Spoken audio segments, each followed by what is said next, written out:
Hello everyone, Scrivener here. Today is December 27th. It is the 27th day of Hanuvvlog. I think you guys probably heard about Carrie Fisher.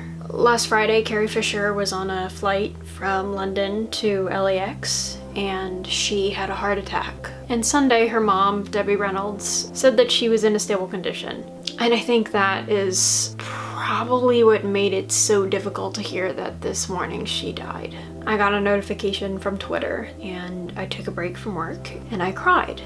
I am here in my Leia shirt to talk about some of the things that we should be reminded of. I don't have a biography planned for Carrie Fisher. That's not what this video is about. It's more about thinking about the kind of person that she was and how we can all be better people for knowing that. Oh, I'm certain that I'm gonna cry before the end of this video though, let me tell you. If you think you might as well, find a pillow or a stuffed animal and squeeze it hard. This seems to be the only stuffed animal I have that is a huggable size. Let's start with an anecdote. Last year at the end of summer, in 2015, I got to go to my first fan convention. Yes, my first ever.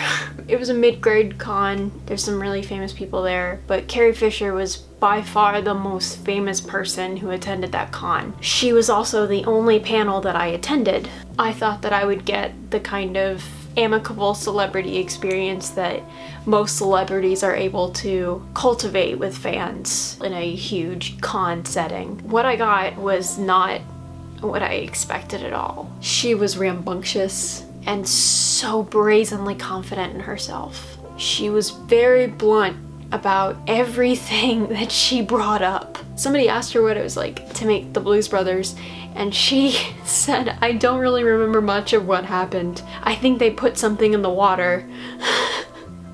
It was not the formulaic response I expected. She wasn't there to please us. She was there to be herself. And if anybody didn't like it, they could show themselves out. Of course, I love Princess Leia. I love that Princess Leia became General Organa. I love that so much. As amazing as Leia is, Carrie Fisher was infinitely more astounding.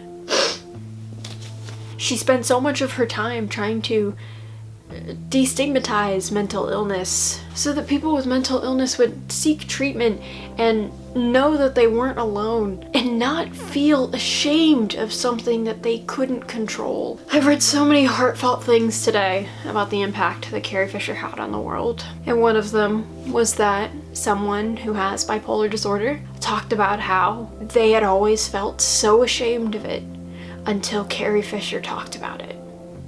I love how she criticized sexism in Hollywood and the dark and negative aspects of what fame can do to a person.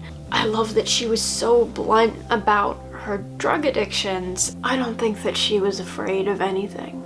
Her work as an activist is wonderful, and I am very thankful for the work that she has done. But the thing that I connect to most is her willingness to acknowledge that she and everybody else in this world definitely makes horrible mistakes and choices that we mess up so massively sometimes, and that we do things that hurt ourselves and other people. Carrie Fisher knew that she was flawed, but unlike the majority of people, she did such a good job of reminding everybody of that.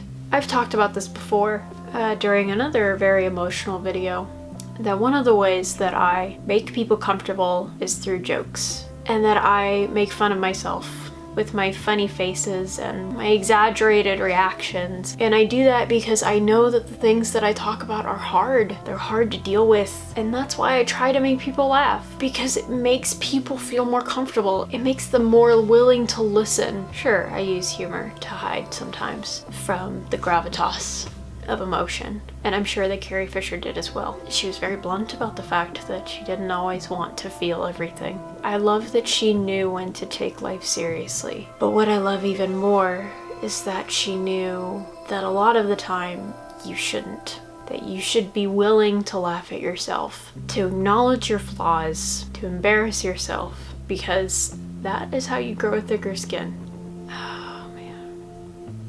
I miss her so much. I don't think Carrie Fisher knew what it was like to feel ashamed of any part of herself. At least, not the Carrie Fisher we've seen in the last few years. She was herself when it was probably easier to be anybody else for her. And I find that immensely admirable. As we head into this new year, there is so much to be afraid of.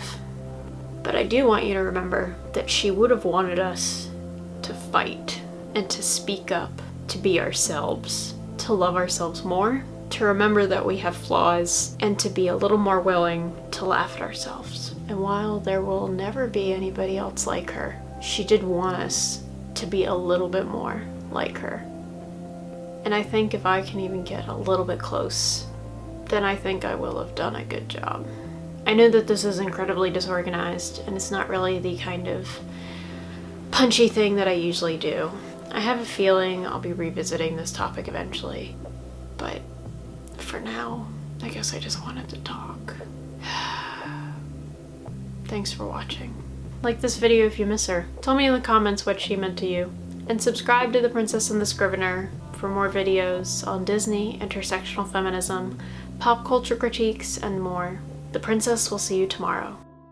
Now, you had to be blown away when you got out of the car and you saw the crowd, the magnitude of this premiere. What went through your mind? They're here for me. Only for me. They are.